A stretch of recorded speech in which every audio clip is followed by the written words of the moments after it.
asked to share some Christmas stories and traditions, and I know we don't have that much time, but I've talked to a lot of people that grew up in Bear River City and looked in the Bear River City history books and gathered some information here. I hope that you all enjoy it, and I'm sure a lot of you that have lived here your whole lives probably know a lot of this, but I'm going to start history that Mary Jensen Holmgren.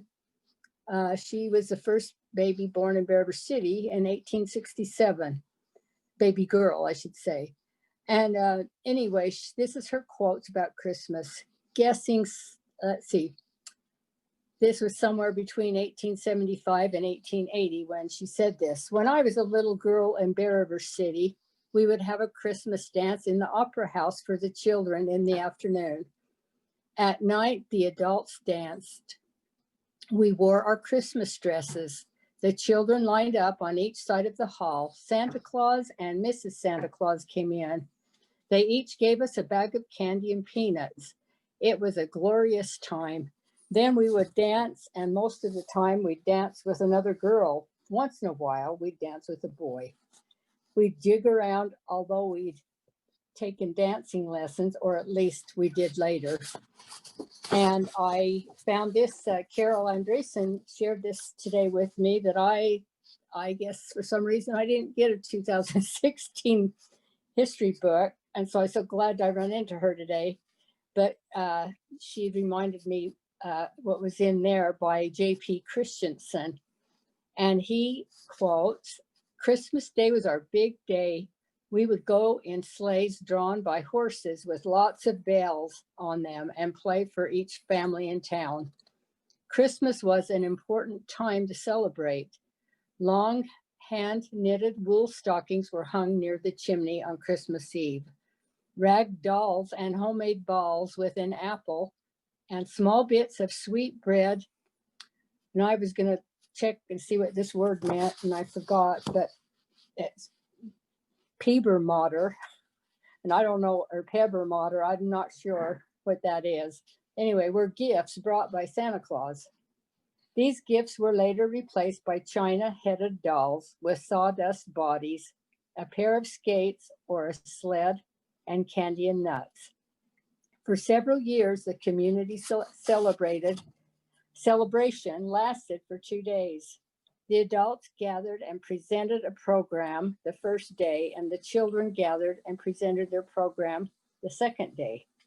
There was always a Christmas tree decorated with paper flowers and other paper ornaments, which the ingenious ladies could fashion. Under the tree were interesting looking parcels, gifts from friends and relatives to each other. However, this practice was later abandoned. The committee was always expected to stage a play during the Christmas holidays. And when this was written, they said today, and this was in 2016, a senior citizens Christmas party is held, as we're doing now, with a dinner and program. A special Christmas church service is held on Sunday, and the children's dance is on Friday before Christmas Eve. Children come in their best dress to dance, and they receive much the same as they did back then, with a sack of candy and peanuts and an orange for each child. And then sit on Santa's lap and tell them what they'd like for Christmas. In a history of Meta Holmgren, who was Gordon Holmgren's mother, and she was a grandmother to Emily Holmgren Neville and Chad Holmgren, who lived here in Bear River City. This was in about 1900. She quotes, "Christmas was a community celebration. A large Christmas tree was put up in the dance hall, which was a big room in the old schoolhouse. Our parents would put our gifts under the tree, and we would wait patiently for them to be given to us. Some youngsters had richer parents than others and got more gifts than the rest of us. We wondered, like a lot of other children, why Santa gave so many gifts to some and not so many to a lot of us. Some children cried. This way of celebrating was finally stopped because of the disappointment and sorrow it brought to so many youngsters.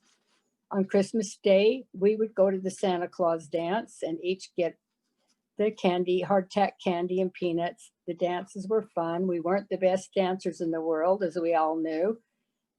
It was just run a bit and turn around, then around. All the boys would sit on the side of the hall and the girls on the other. When the music started, the boys would run across the door, would run across the dance floor and get the girls they wanted for partners. Some couldn't run fast enough and lost the girls to the other boys.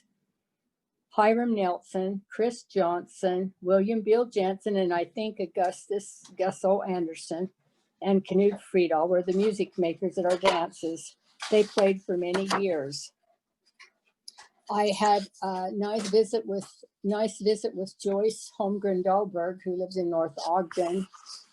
She's the daughter of Parley Holmgren that grew up here. And she was tickled right to death to give me some information of what she remembered her Christmases. She says, "It has been fun for me to recall childhood memories of Christmases past in Bear River City. Mine go back to the 1940s when the war was on, and so many families had sons and brothers fighting for our freedoms in World War II.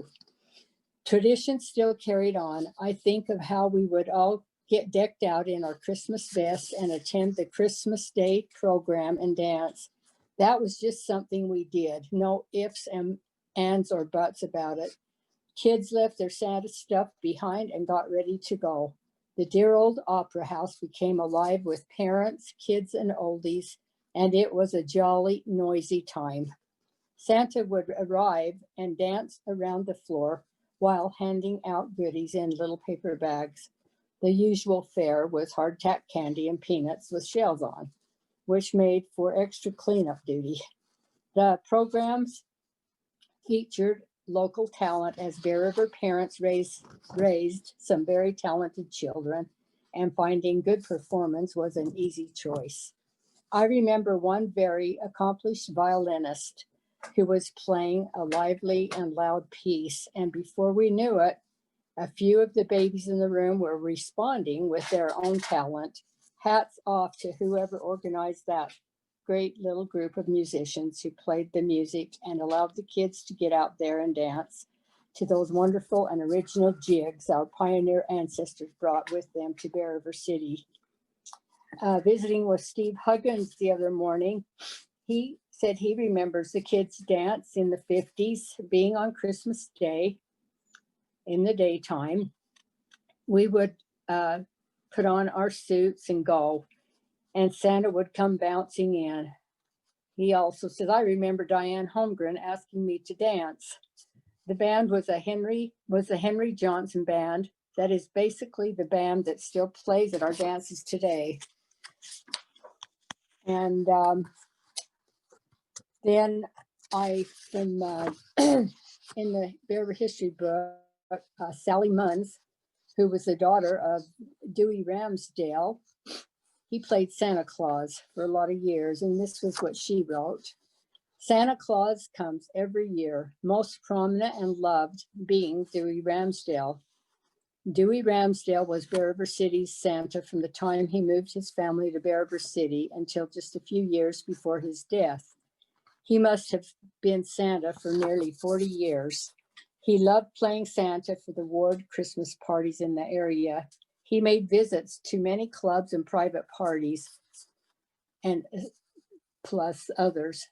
He visited the widows and widowers, shut-ins, and ward members on Christmas Eve. Best of all was the kids' dance on Christmas Day during World War II, while Dewey was stationed at the naval base in Norman, Oklahoma. He played Santa to all the kids on base. Della Christensen made his first Santa suit. It was red flannel with white cotton trim. How gorgeous it was. I remember sneaking into the folks' bedroom to peek at the suit and thinking, it can't be. I still believe in the real Santa Claus. Dewey loved the Christmas season. Ironically, he died on Christmas Eve. This part always gets me a little bit. Leaving behind a legend for many Bear River City kids and adults. At his funeral, Janice and Melanie Holmgren played Here Comes Santa Claus. And I guess it's near and dear to my heart because he come to all of the Holmgren Christmas parties also, as I raised my family and before my first husband, Steve, passed away. Dewey's sons, Dee and Dick, played Santa when Dewey felt he couldn't do it anymore. His grandson, Tom Munns, is following in his footsteps, keeping up with the family tradition.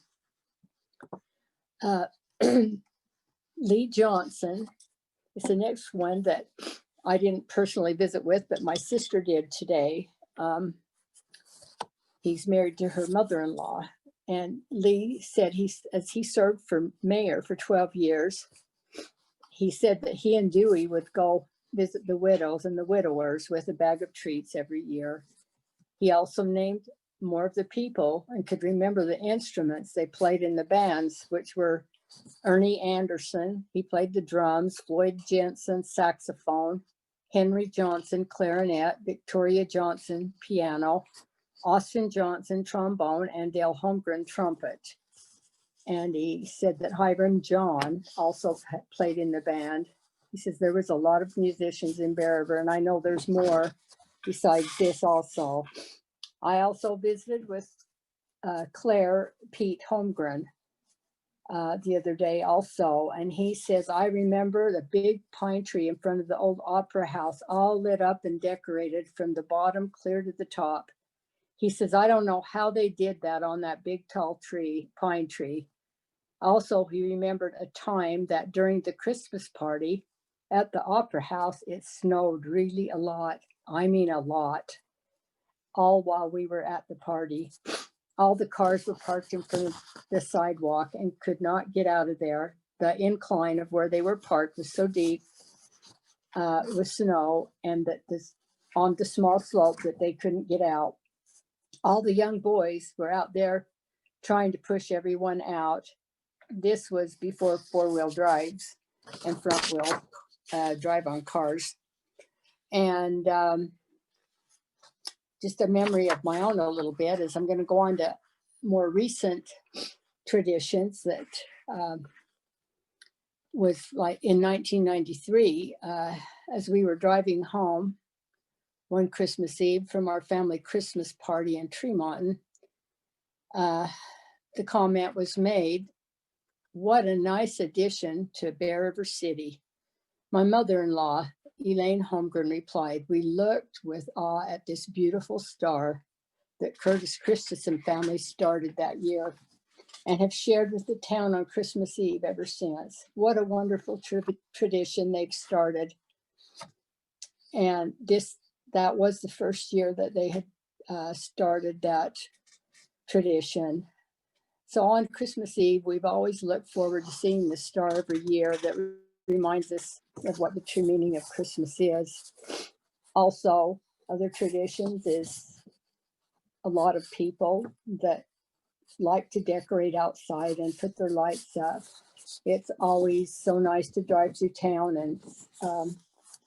and watch and look at these lights displays. And then last one that I have here right now is that was I think started, maybe this will be the third year, and it was to me the highlight of the Christmas season in Bear River now is the nativity at the park with hot chocolate and warm coats.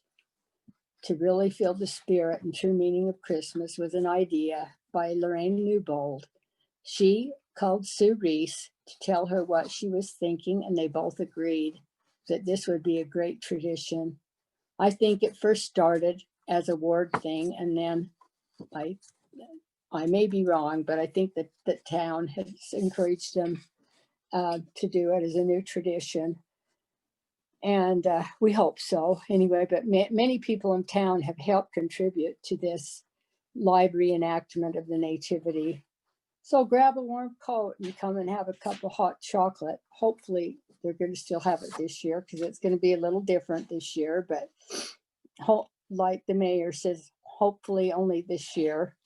But so we can go feel the true meaning of Christmas as we all watch this live reenactment of our birth, the birth of our Savior. And if you haven't seen this, you really need to mark it on your calendars on the 11th. And you won't regret taking the time to come and watch it.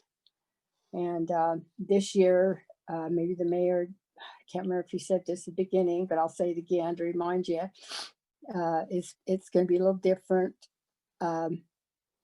It'll take place, but with a drive-through, a drive-by on the southeast side road toward the southwest of the park from 6 to 7. And anyway, I just want to say that I've enjoyed looking up this history. If anyone has corrections that they know of that grew up here, I've only been here for 51 years and I didn't grow up here. So there was probably somebody more qualified. But anyway, I appreciate you letting me know. And I just wanted to turn this over to the town. And anyway, we'll let you head on with the rest of the program, Josh. That's all I've got. And we sure appreciate you very much, and great memories of our community and stories that I remember hearing from my grandparents and things that I've been lucky to be a part of. And I'm sure many of you that are joining us have been able to remember and reminisce on those things. And we really appreciate